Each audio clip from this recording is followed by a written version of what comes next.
yaa ngi ci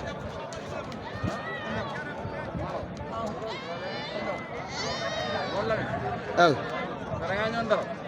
ñoo dara xool si gars yi xool si xar yi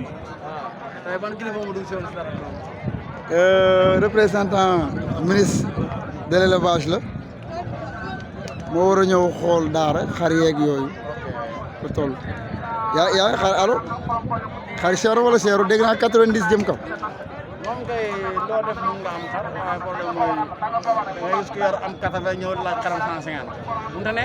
déedéet ah. yéen a 90 laaj 150 moom mënta ne.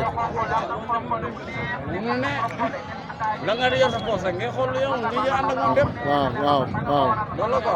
yow looy jaayee. lii laa indi. ok. classe ak Abbas bi yëpp am naa seen i xar. waaw ba classe ak ñoom Jomaa yëpp am naa seen xar. ñëpp. lii xam nga ni xarum kilifa la. ah. waaw.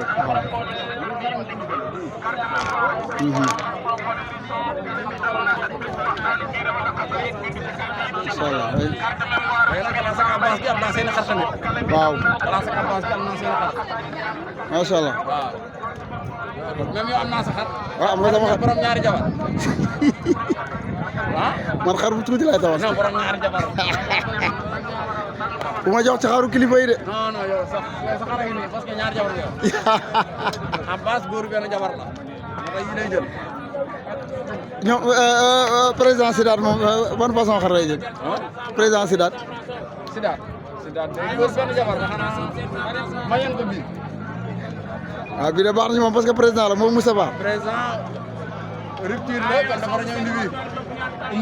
umu yu mel noonu tabaski yu mel noonu tabaski mais rupture la ñu waaw maa wax loolu da tabaski xar bu baax macha allah mais dara bëri na xar nag. waaw bëri na xar mais njaay amagul de. waaw. xar nañ moom dafa am mais njaay daal amagul. ok gars yi nga waxaale rek. waaw ñu ngi waxaale rek. ok waaw ndam demul ndam dëkkul.